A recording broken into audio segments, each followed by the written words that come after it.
திருச்செந்தூர் சுப்பிரமணிய சுவாமி கோயில் திருக்கூட குடமுழுக்கு நாளை நடைபெறவுள்ள நிலையில் யாகசாலை பூஜைகள் நடைபெற்று வருகிறது. காலை முதலே பக்தர்கள் கூட்டம் அலைமோதி வரும் நிலையில் இதுகுறித்து கூடுதல் தகவல்களை செய்தியாளர் செல்வராஜ் நேரலையில் வழங்க தகவல்களை பார்க்கலாம். வணக்கம் செல்வராஜ், தற்போது திருச்செந்தூரில் குடமுழுக்கு விழா நடைபெற நிலையில் அங்கே பக்தர்கள் கூட்டம் அலைமோதுகின்றது. இதுகுறித்தான விரிவான விவரங்களை பதிவிடுங்க. நிச்சயமாக சாரணதா 6 படை வீடுகளில் 2ஆம் படையாக இருக்கக்கூடியது திருச்செந்தூரில் உள்ள 2ஆம் படையாக இருக்கக்கூடிய சுப்பிரமணிய சுவாமி கோவிலாகும். இந்த கோவிலில் கடந்த 2009ஆம் ஆண்டு குடமுழுக்கு விழா என்பது நடைபெற்றது. 12 ஆண்டுகளுக்கு முறையாக ஒரு குடமுழுக்கு விழா என்பது நடைபெறுவது வழக்கமாக இருந்தபோதும் தற்போது 15 ஆண்டுகளுக்கு பிறகாக தற்போது இந்த கும்பாபிஷேக விழா என்பது நாளை நடைபெறுவதை ஒட்டி கடந்த 1ஆம் தேதி யாகசாலை பூஜை என்பது துவங்கப்பட்டு பல்வேறு 12 கால யாகசாலை பூஜை என்பது நடைபெற உள்ளது. குறிப்பாக இன்று 9வது கால யாகசாலை பூஜை என்பது இன்று காலை துவங்கி தற்போது வரை நடைபெற்றுக் கொண்டு வருகின்றன.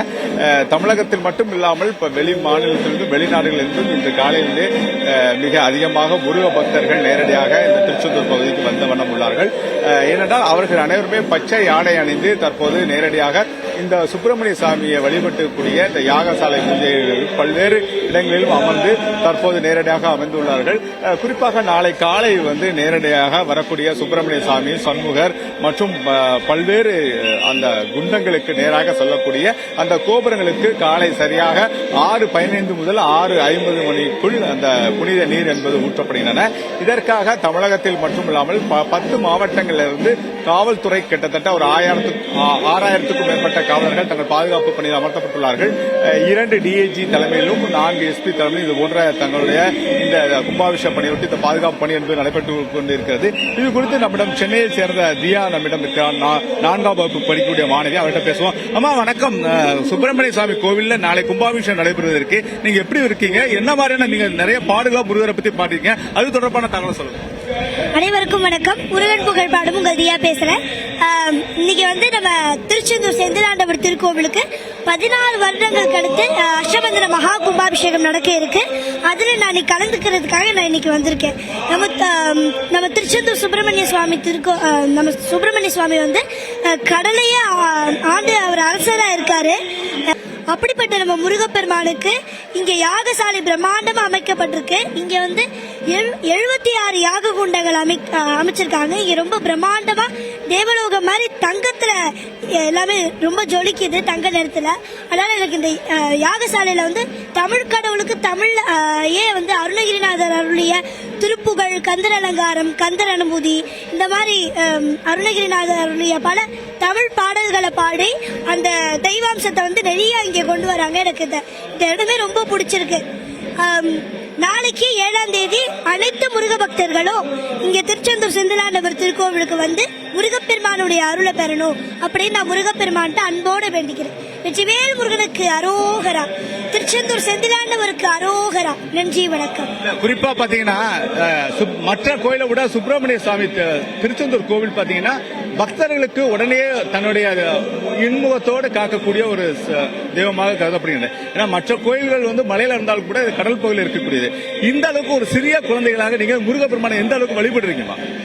நான் முருகன் தான் எனக்கு மற்ற கடவுள்களையும் பத்தி பாடுவேன். பட் ஆனா எனக்கு முருகனை நான் சின்ன வயசுல இருந்து எங்க வீட்லயே முருகப்பெருமானுடைய கதைகள் அதெல்லாம் கேட்பாங்க. திருப்புகழ்கள், அதெல்லாம் கந்தர் அலங்காரம் அதெல்லாம் கேட்பாங்களா. அப்படியே எங்க பாட்டி நிறைய ஸ்லோகங்கள் சொல்லுவாங்க. அத திருப்புகழ்லாம் ஒப்பிப்பாங்க முருகப்பெருமான். அப்ப நான் சின்ன வயசுல இது என்னது இப்படி பாடுறாங்கன்னு யோசிச்சுட்டே இருப்பேன். அப்புறம் என் பாட்டி நான் கொஞ்சம் 3 வயசு வந்ததுக்கு அப்புறம் எங்க பாட்டி ஒரு ஸ்லோகம் சொல்லி கொடுத்தாங்க. அந்த ஸ்லோகம் தான் உருவாயிருவாய். அப்புறம் முதல் திருப்புகளை நான் கத்துக்கிட்டது முத்தை தருவத்தை திருவினை. அப்புறம் நான் இந்த மாதிரி நிறைய திருப்புகள் பாடி இவ்வளவு பாடல்கள் கத்திருக்கேன். ஆனாலும் எனக்கு முருகப்பெருமானை ரொம்ப பிடிக்கும். அப்படிதான் எனக்கு இஷ்ட தெய்வம். பட் ஆனா மற்ற கடவுள்களையும் நான் கும்பிட்டு பாடுவேன். நேரடியாகவே அந்த சிறுமி தெரிவித்தது போலவே மற்ற முருகனை விட இந்த முருகர் என்பது மிகவும் பக்தர்களை உடனடியாக பார்க்கக்கூடிய முருகராக உள்ளது. ஏனென்றால் சூரனை வதம் செய்யக்கூடிய அந்த நேரத்தில் கூட தனது தந்தைக்கான பஞ்சலிங்கத்திற்கு அந்த பூ வைக்கும் போது கூட ஒரு ஆண்டவா என தெரிவித்த பிறகு உடனடியாக அந்த பூவை கூட தன்னுடைய தந்தைக்கு வைக்காமல் பக்தரை திரும்பியதாக ஒரு இங்க திருச்செந்தூர் சுப்பிரமணிய சாமி மட்டும்தான் சொல்லப்படுகிறது. அந்த அளவிற்கு இங்கு மிக அதிகமாக கூட்டம் வருவதற்கான காரணம் என்னவென்றால், குறிப்பாக இங்கு வரக்கூடிய பக்தர்களை உடனடியாக சுப்பிரமணிய சாமி நேரிலேயே அவர்களை பார்த்து அவர்களுக்கு தேவையான அனைத்தையும் ஏற்படுவாள் என்று கூறுவார்கள். இது குறித்து இந்த கோவிலோட பக்தர் பேசுவோம். ஐயா வணக்கம். குறிப்பாக மற்ற கோயிலை விட இந்த சுப்பிரமணிய சாமி கோயிலாலே இந்த 6 படை வீடுகளில் கடற்கரையில் அமைந்த ஒரு கோயிலாகும். எப்படி இந்த கும்பாபிஷேகத்தை விட்டு அவர் கும்பாபிஷேகம் திருச்செந்தூர் சுப்பிரமணிய சுவாமிங்கிறவர் குழந்தை மாதிரி, அவர் குழந்தையா இருந்து இந்த கோவிலில் வர்ற பக்தாளுக்கு எல்லாருக்குமே நல்லபடியாக அவங்க நினைச்சதை நடத்தி கொடுக்குறாரு. அதில் இங்கே விசேஷம் என்ன கேட்டால், சைனாதி பெருமாள், சைனவாசத்தில் பெருமாள் இருக்கார். அவர் சுயம்புவாவே எழுதியிருக்காருங்க. சுயம்புவா ஏழி பெருமாள் சேவை சாதிக்கிறதுனால இந்த பெருமாளுக்கு ரொம்ப விசேஷம். இந்த பெருமாளும் சுப்பிரமணிய சுவாமி தபசு பண்ணி மாமாவை கூப்பிட்டுருக்கார்.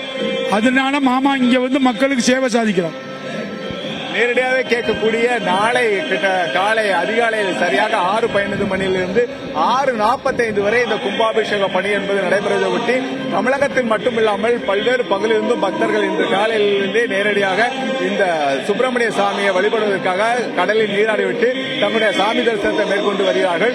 பல்வேறு யாகசாலை பூஜைகளை சுற்றிலும் அங்குள்ள பக்தர்கள் நேரடியாக சென்று இந்த சுப்பிரமணிய சாமியை வழிபாடு செய்து கொண்டிருக்கிறார்கள். சார்வதா திருச்செந்தூரில் நாளை நடைபெற இருக்கும் கும்பாபிஷேக விழா குறித்தான விரிவான விவரங்களுக்கு நன்றி செல்வராஜ்.